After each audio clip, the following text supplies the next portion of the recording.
The time for talk is over.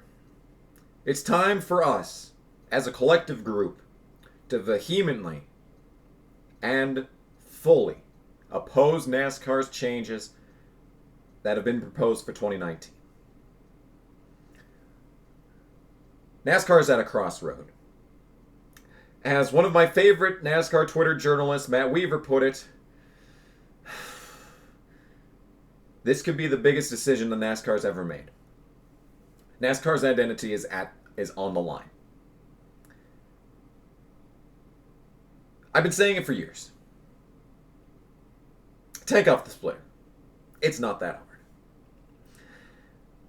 And when I see people on Twitter say, stop yelling at NASCAR, stop saying the same things week in and week out, right?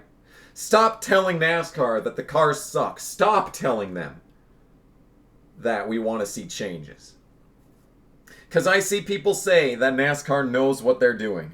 I see people say that NASCAR understands what's wrong. I see people say that NASCAR knows how to fix their sport. And then I see stuff like the 2019 proposed rule changes. And and it should be a reminder to everyone that Brian France and his cronies cannot be trusted to lead this sport into prosperity. Ever since Brian has taken the helm, ever since, ratings have plummeted. Sponsors have ran away like NASCAR's a rotting corpse. They've run away screaming. They've been doing everything in their power to run away from the sport. Subway drops Suarez for the most mindless reasons. Okay? Nature's Bakery. Remember Nature's Bakery? Gets sued by Stewart-Haas Racing because they wanted to leave the sport. Sponsors are leaving and they're not coming back. Fans are leaving and they're not coming back. At least they're trying something new. That's where the compliments end. Everyone points towards the 2014 season as the last good year of NASCAR racing. I would point towards 2016, but for different reasons. But when people bring up 2014, they seem to forget a few races in that actual season that were duds. Such as the Chase Cutoff race, the whatever they call the Chevy Rock and Roll 400 these days. That was awful. They forget about a whole bunch of different strange scenarios from 2014, but I will agree that it was a decent year of racing. But ever since then, people have been saying that racing's quality on track has plummeted. And I could point to a few specific points in time where the racing has plummeted in quality, such as 2008, such as 2015. Where are all the correlations? Correlation doesn't always necessarily equal causation. But look at what happened in 2008. NASCAR moved away from a tried and true, tested, years, a legacy.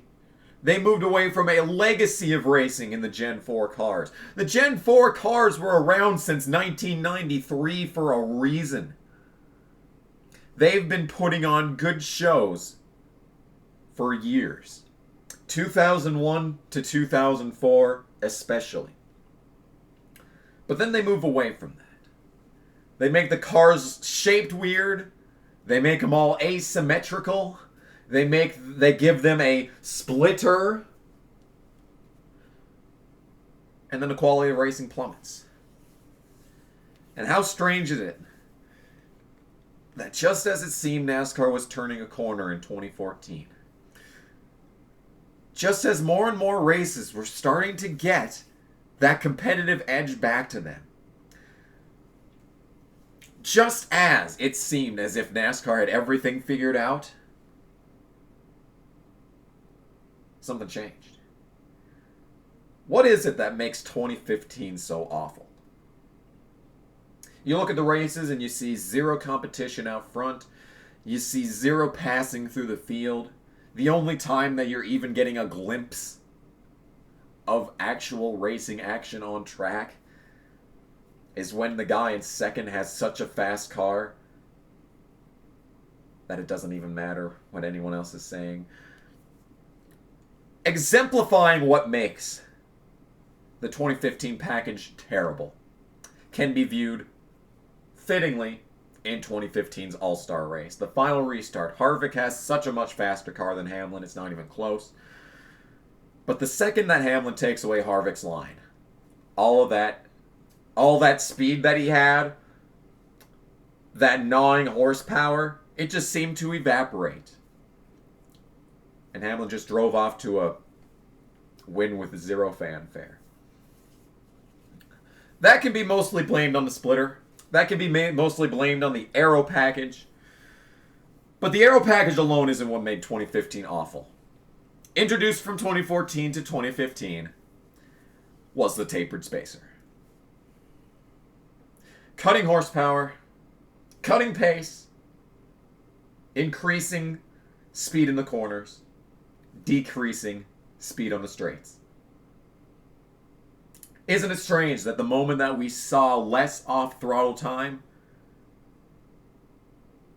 the quality of racing sank below zero? Isn't it strange that once off-throttle time became more of a thing, in 2016, races started to get that much more interesting? Restrictor plates are not the answer. Reducing speed is the problem. Reducing more speed is only going to continue to reduce the quality of racing.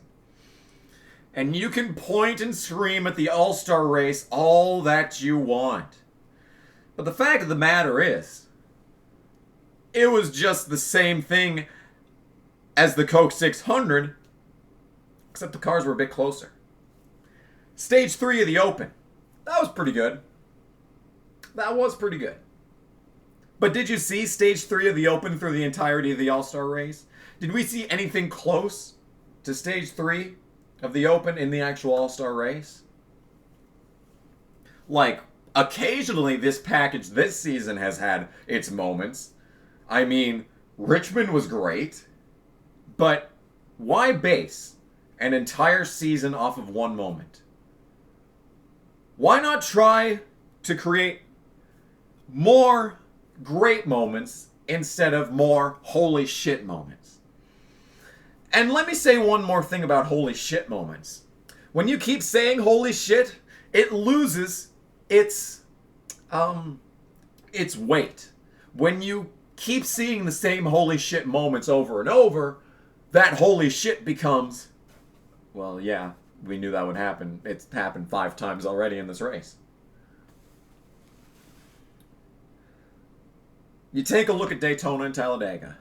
That racing exists only because of the restrictor plate. Before the restrictor plate, it was a matter of who had the fastest car on track. Now, that didn't stop photo finishes in the past. There were photo finishes before the restrictor plate. In fact, I think one of them may have just made NASCAR that much more famous. Or one that was nearly a photo finish elevated NASCAR into the spotlight. It's on the tip of my tongue, guys. It's on the tip of my tongue. The fact of the matter is that not every race needs a photo finish. But every race needs to have something to it that gives people an excuse to watch. You take a look at all 3 Iowa races this year, and each and every one of them had its own touch. The one that Moffitt won, a 70-lap green flag run to the end. Now, I'm not even going to get into stage racing in this video, but a 75-lap green flag run to the end that provided 2 passes for the lead in the final laps. What? That's strange.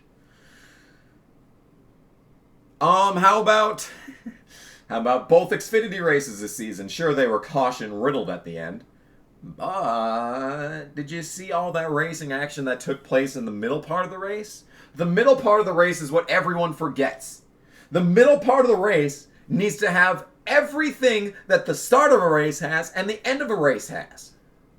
A race can't be defined by its start and finish. The middle part is the most important part of the race. If nothing's developing over the course of a race, then so what if the guy that's led flag to flag has won? So what? If nothing's happened over the course of that middle part of the race, why don't we just run 12-lap sprints for all the races?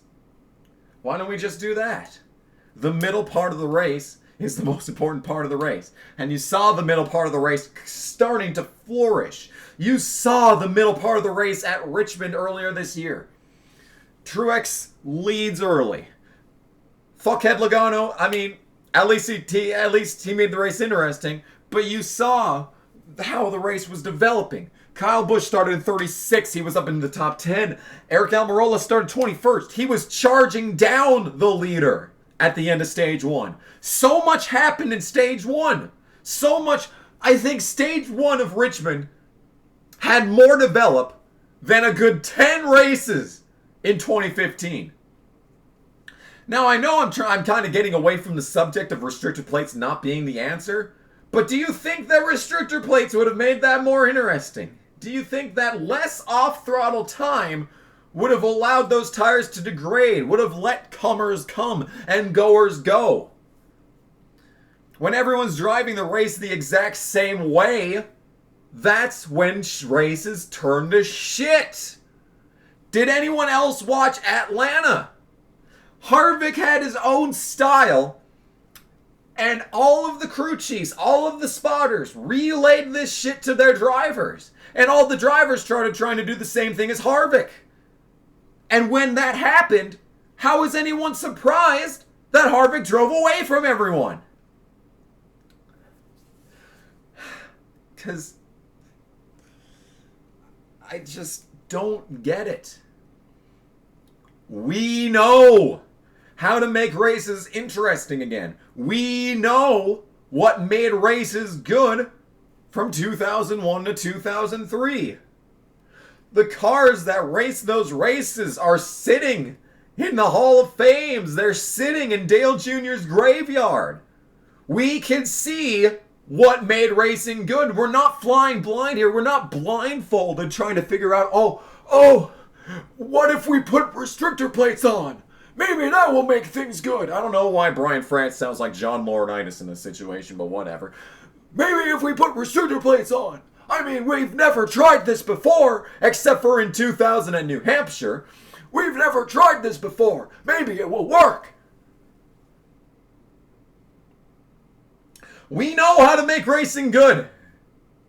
It's right there. Right there in front of your face. We know how to make the racing good. And yet, what are they doing? They're going down the same path that they have been for the last 10 years. It's been 10 years since 2008. It's been 10 years since they put the splitters on the cars. It's been 10 years since they made them asymmetrical. It's been 10 years since Kyle Busch said the cars suck. The first race in these cars, the winner says they suck. And yet you don't go, maybe we should try something else. Nope. Double the fuck down, guys. That'll make things work. That'll make it work out in the end. For sure. Clearly. Oh my god, dude. And they think it's downforce. They think it's downforce. Yep, let's take off the spoiler. Who needs a spoiler? Who needs it for grip in the corners, right? I mean, taking off the spoilers would make things certainly more interesting. I won't deny that. But that would just basically mean that whoever's in first is basically going to dominate the races. I've said it so many times why the splitter is bad. I've explained it so many fucking times, and yet here we are. Here we are, continuing this shit. I've said so many times in the past why cutting horsepower with the tapered spacer is what's killing this shit.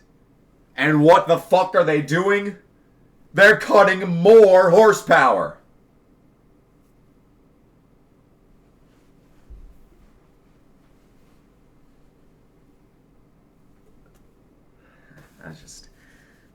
There's no hope. There's no hope. The only way we change this is if we stop watching. This is the solution. Turn off the TVs, guys. It's the only hope. Who am I kidding? There's no hope. This is Brian France we're talking about.